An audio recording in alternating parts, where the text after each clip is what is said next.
Alright, so for our last video, what we're going to be doing is talking about hair. And some common mistakes with hair is if there's no lights or darks in it, it's going to just look like a big mass. It's not going to have any texture to it.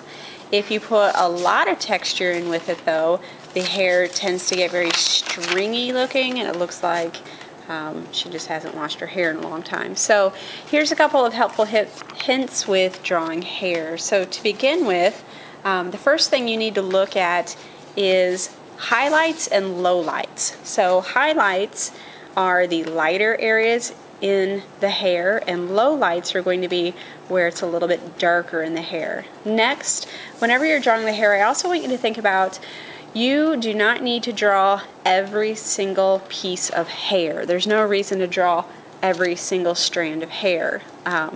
But if you do that, it starts looking stringy.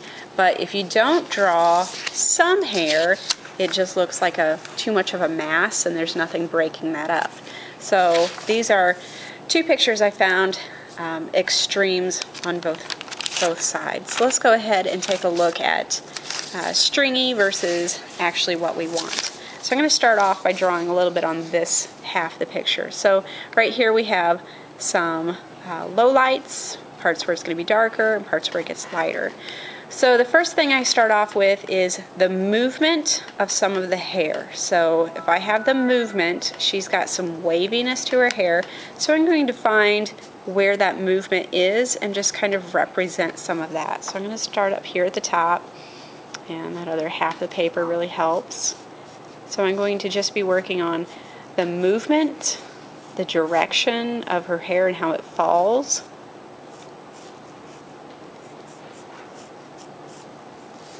Once again, not every single strand, but just kind of the movement where the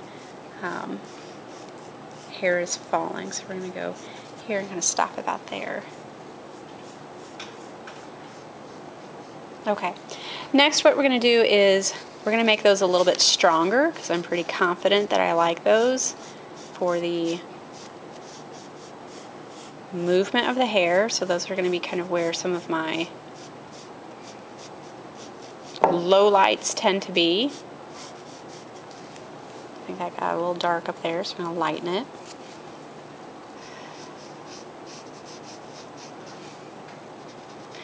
I'm wanting to draw the texture of hair, not every single strand of hair.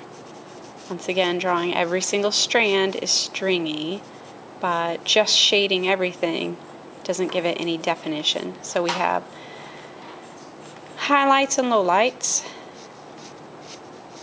After you have the movement, you're going to work in some more of the shading. I'm going to add a little bit more darkness up in here. It's starting to fill in nicely to represent hair.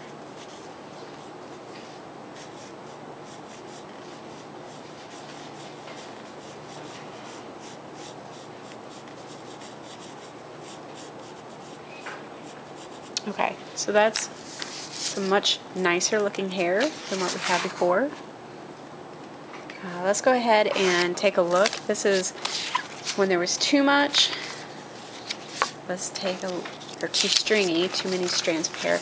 And let's take a look at how we can add some in if you already have too dark. So in her hair, she does have some highlights, and some of the highlights you can see that there is a light shining through here that comes all the way across. There's another section of hair that comes through here, which is lighter, and down here, which is going to be darker. So what we need to do first of all is kind of lighten up and kind of figure out where we want to represent this. So this is kind of comes through this section.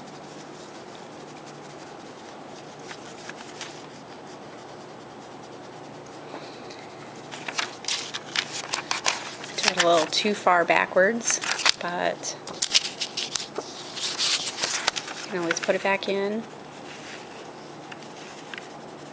Alright, so that's my lighter area.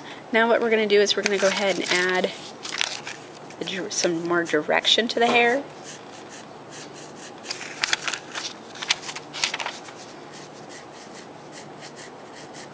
We want to see some of that texture in here. Even through the light areas. We want to see texture of that hair. So we're looking for the direction of how her hair moves.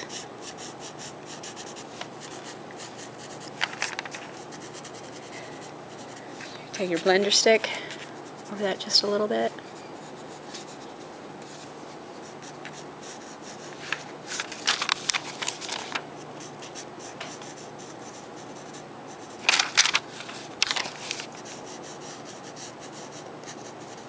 And there you have most of the hair, so a little bit more texture in here.